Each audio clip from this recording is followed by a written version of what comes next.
issue na ito. Yung sundalo, hindi siguro na-realize ng sundalo na hindi niya itutuloy yung magpapakasal. Pinipilit ni Tulfo na itong tao, Oh my God! ituloy yung kasal. Pwede kasal yan may prerogative.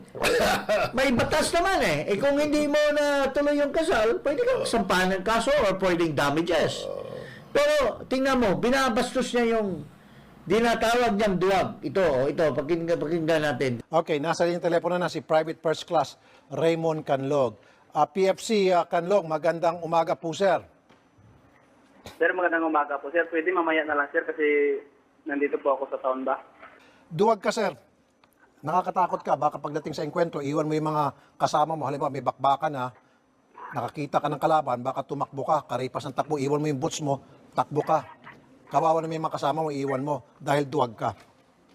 Siguro, habang nagbabarilan, tatakbo ka, sabay siguro, sigaw mo, mama, nandito ng kalaban, tulong, mama. Hindi nga, O dili kaya, nakatalok-bungkat, nagdadasal, tapos tinatawag mo mama mo. Hindi, ginagawa ko lang biro yan, pero hindi ka bagay maging sundalo sa nakakatakot ka. Ito ipaparating ko sa Philippine Army para malaman ng Philippine Army yung pagkatao mo. Hello, Sir Rafi. Nagabiyaya ko, Sir Rafi. Pwede mamaya na, Sir Rafi. May paliwanag ko lang mamaya.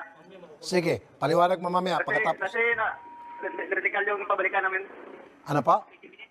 Critical po yung area na pabalikan namin. Critical. Pwede mamaya na lang. Opo. Nako, critical yung mga kasama mo. Baka mamaya merong kalaban dyan, tatakbo ka. Sige, salamat, sir. Colonel Zagala, magandang hapon po, sir. Rafi, magandang hapon. Okay, nakarating po sa amin itong malungkot na balita tungkol po kay PFC Raymond Canlog. Ito po inireklamo sa amin a couple of weeks ago.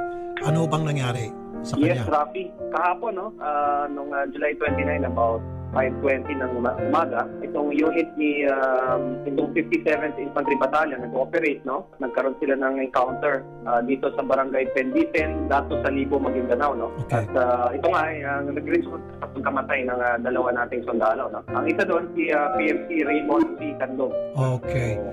Dahil lang sa kanyang quest na kumita sa programa niya dito sa YouTube, pinakialaman niya yung buhay ng isang babae at isang lalaki na Sundalo.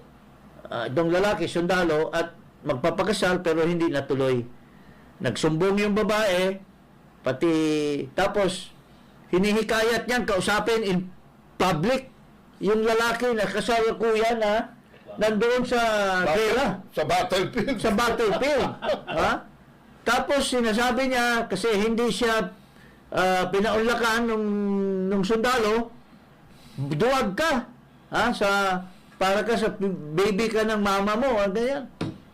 But he didn't realize na dahil doon sa bakbakan, namatay yung in sacrifice for the country, Mr. Tulfo. He died in the line of duty. He died in the line of duty. In the line of fire. Ikaw, ano bang na-contribute mo? Did you die in any battlefield? Pero yun, namatay. Gusto mo pang pahiyain in public. And that person has sacrificed his lives for the Filipino people. Afterwards, tameme siya dahil he finds himself guilty na yung gusto niyang bastusin sana sa kanyang programa ay nagsakripisyo ng buhay niya sa battlefield for the Filipino people against the BIFF. In the line of duty. Oo.